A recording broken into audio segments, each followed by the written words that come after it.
Morning.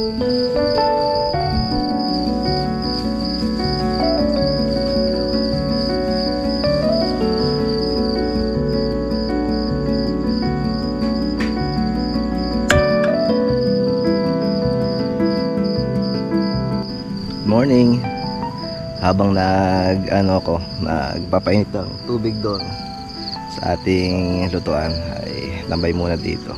At yun, medyo mahangin, maaga pa. So 5:30 pa lang ay napakalamig na dito. So yun, maghihintay tayo ng sikat ng araw para yung makapag-swimming ulit ang mga bata. So gaya ng dati ay hindi tayo masyadong magsiswimming, syempre para mabantayan na maayos sa mga bata. So kagabi nga pala, bago kami tumulog, ay umabot dito. Yan ay yung tubig. Kumbaga kagabi ay high tide. Tapos naglakad-lakad na ako doon kanina sa may bandang unahan ay low tide na. So hindi ko lang alam mamaya kung anong oras ulit mag-high tide, kasi dito lang sa parting ito nanliligo kagabi mga bata. Tapos mataas na ang tubig. So malapit lang yan dito sa sa mismong pinaka-cottage namin. Ayun. So sana bago magtanghali, bago kami umuwi ng Batangas City, ay umabot ulit dito ang tubig para hindi na kami masyadong lalayo doon. Pero may isang option pa naman. Merong mini pool doon sa likodan na pwede ang mga bata. So talagang pambata lang.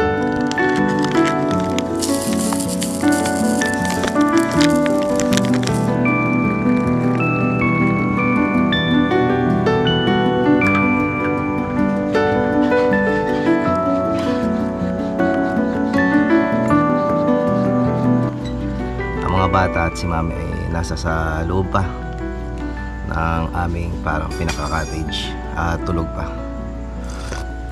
So mamaya ay papaganda ko sila ng maalmusal para pagising nila ay ready na. Siyempre hindi ako dito natulog sa tent.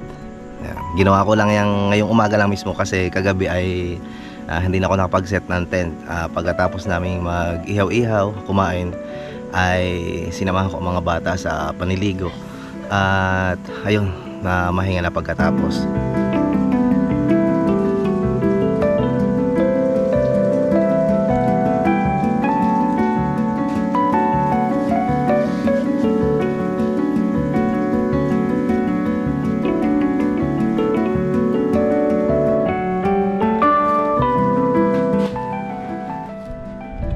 Busming may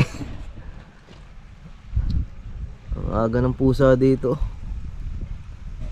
Nagkaka-chen it. Napakahaba ng low tide dito mga part. Doon tayo nakatambay sa may liwanag na yun.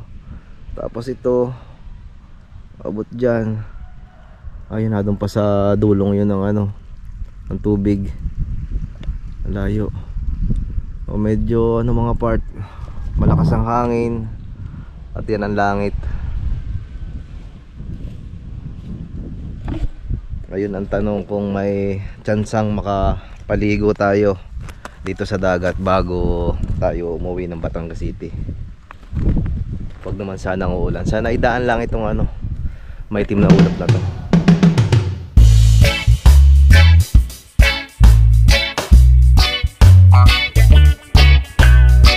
Good morning ulit. Tulog pa si Mami at saka ang aking dalawang chikiting. At maglalakad-lakad tayo dito. Tingnan natin kung anong nakikita natin dito. Malay mo magkita tayo dito ng tatawag doon, octopus, baby octopus. At maihaw natin mamaya. Itong parting ito mga part ay kumbaga napakadaming corals dito. Ang iba babago pa lamang siyang kumbaga lumalaki. Tapos yan may ibang klase.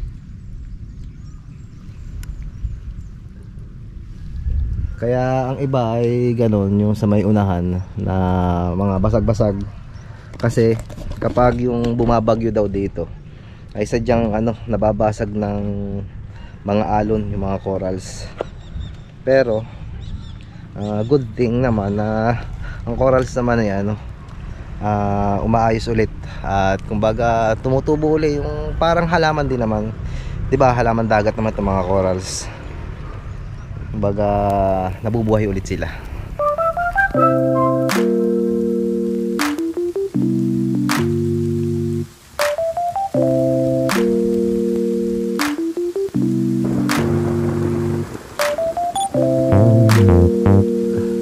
Halos lahat ng mga guests dito sa kanya-kanyang resort dito ay nasa sa labas at ano, yung ano, nangunguhan ng mga yung mga maliliit na isda na pang aquarium at saka yung mga maliliit na katang na naiiwan ng ano, high tide. So kapag ganyan, yan o, may naiiwan sa mga gantong maliliit na isda na parang mga ano, parang mga Nemo. Ayun, so medyo umaambon. Kumuha lang ako ng konting shots at ayun, nabutan tayo ng ambon mga part. Yan, dahil sa unahang yan, bumalik na naman yung maitim na ulap. So good thing mga part ay alisto tayo kanina dahil nakapagpalipad agad tayo ng drone nung ano, lumiwanag itong parting ito. So yun, panoodin nyo na lang ang aking drone shots mga part.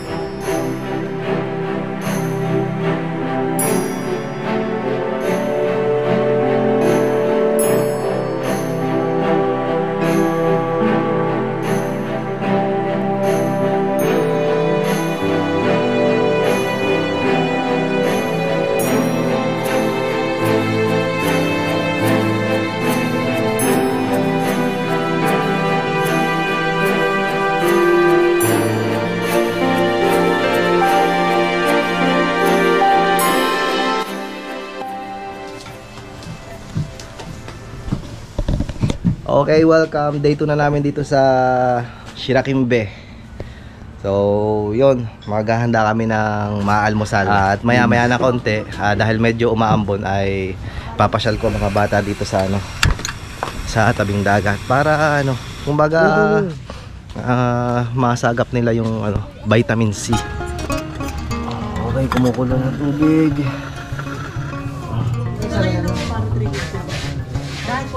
Yung ano, makintab. Yung makintab. Your opinion, does pineapple belong on pizza? Siyempre hindi ko sasagutin yung si mami sasagot. Hindi ko naintindihan. Does pineapple belong on pizza? Oo naman, pampasarap ang pineapple sa pizza. Para sa akin, mas paborito ko yung ano nga maming ano? Namis. Anong flavor yung ano, yung may pineapple? Hawaiian yon. Mas pinipili ko kapag bumibili kami ng pizza or kumakain kami ng pizza ay yung may pineapple. So, wala lang. Hindi naman related dito.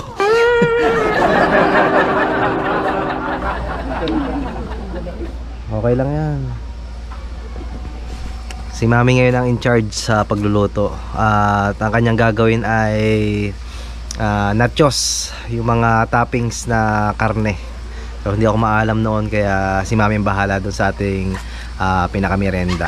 So mamaya-mayang ano, pagkatapos nito siguro papabaga na ulit ako nitong ano, bangihan at mag-iihaw ako ng isda para sa tanghalian. So ayun, ganito ang aming ganap dito. Napakatahimik ni Bebe, oh. Good girl pagka ano, naka-open ang camera, pero pagka hindi, kakasigaw lang na yan kanina.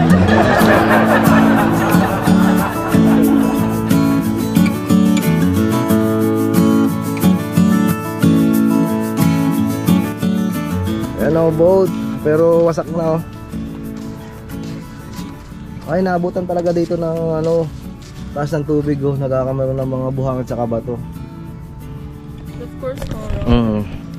Okay, hikap ko lang sina Bebe at saka si ate, umaga para exercise. At napakaganda nito sa ano, sa umaga, lalong-lalo na kapag nandito sa beach. Oh, daming aso. Mabait naman ang mga yan. Oh. Yeah. May mga isda nga, ano? Ano? Yun. sabi ni tita, yung may-ari ng yon, Sirakimbe, nung aming pinagtuluyan, ay dati daw ay sagana ito kapag kumakate. Ang dami nila nakukuhang mga shells, yung mga seashells, yung mga yung seafoods, yung totoong may laman. So sagana daw, at yun pwede lang iihaw. Parang ito, hahanap lang ako ng ano, kung ano yung ibig kong sabihin, mga shell. Ayun po. Yung mga ganito mga part, kaso patay na ito. Ayan ito, yung mga ano, yung buhay nito, yung may laman. Tapos, ayun, madami daw. Tapos, iniihaw nila. Ang sarap kasi ng inihaw nito kasi nagawa ko na dati noong kami ay, ano, yung mga bata-bata pa. Kapag pumupunta kami sa beach, nanguha kami ng, kung tawagin dito sa amin, ay sihi at saka litog. Tapos dun mismo namin iluluto sa dagat kasi kapag pumunta kami ay nagbabawang kami ng mga ihawan, at ayun, iniihaw lang namin, at ayun, napakasarap, sobrang ano, yung malasang-malasa talaga. Parang ano, yung lasang may alat na talaga kasi galing nga dito sa ano, sa dagat.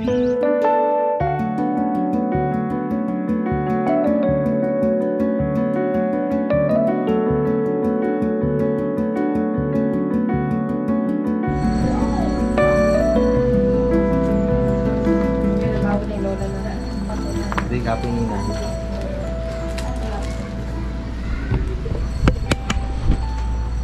Ayun, cooking show na naman. Ito, nakatapos na. Ito yung kaninang ano, niluluto, yung ground pork. Tapos hinihiwa na ni mama yung mga kamatis, cucumber, onion.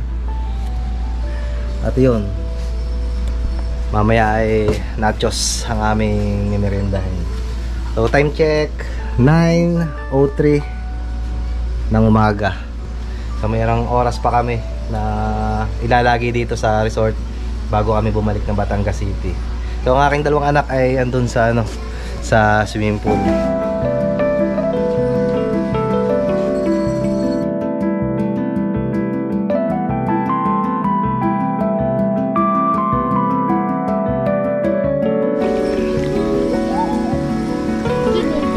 Ayun.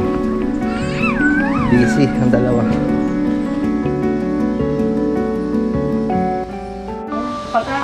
Pagka mahigit 20, di 4. Oo.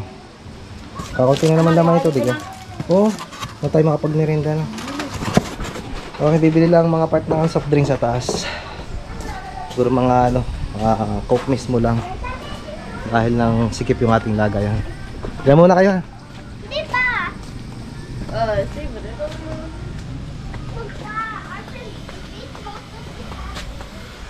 Kapag nagaway kayo dito mga part ay ano, nasa taas yung bilihan, yung tindahan. Kung tataas tayo, doon tayo nang galing kahapon. Tapos ito, hindi kayo maliligaw kasi pagpasok nyo dito, yan, magpapasok din sa ating tinuluyan. Bili lang tayo ng ano, soft drinks.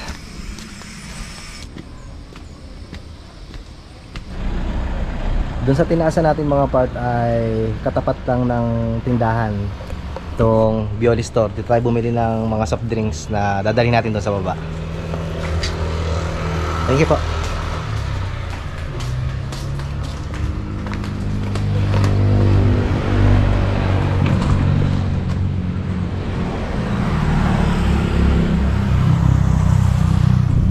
Ang daming mga riders na nagdaanan nung ako'y bumibili.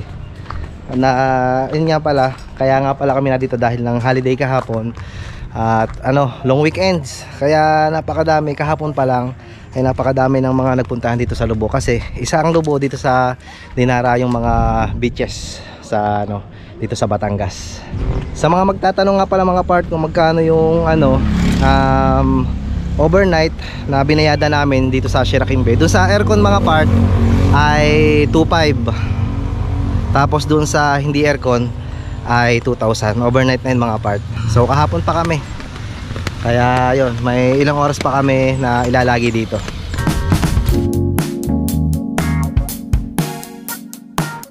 Ito na yung pinagkakabalahan ni Mami kanina na may meriendahin namin.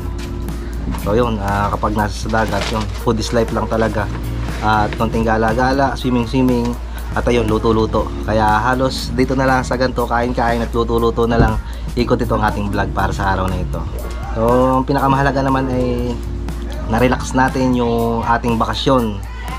Dahil kagaya sa mga kagaya ko na nagtatrabaho na bihira lang magkameron ng bakante, ay talagang napaka-sarap na gawin ito para makapag-unwind. At ayun, kahit pa paano ay makaligtas sa buhay trabaho.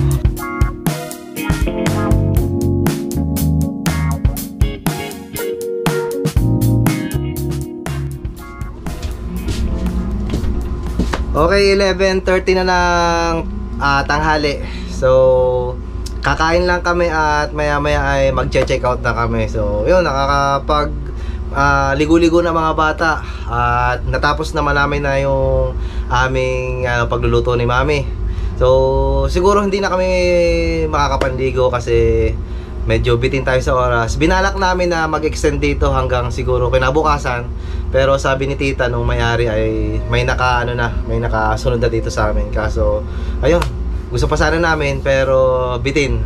So, baka susunod, babalik ulit tayo dito.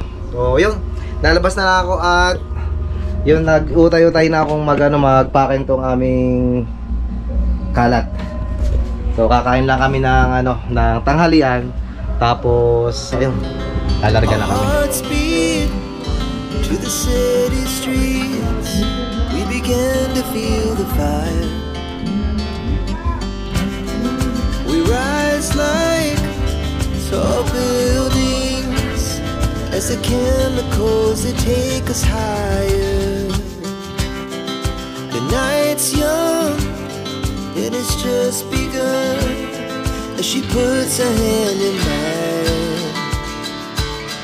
We wanna chase the night, wanna dance to the light, pull the stars from the sky, just two hearts running wild. Never sleep, never stop, as we shout from the top. We're gonna be two hearts running wild.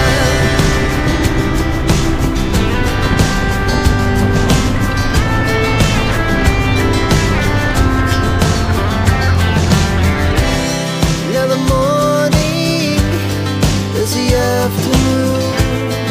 We lay awake in bed. The laughs so loud as the hours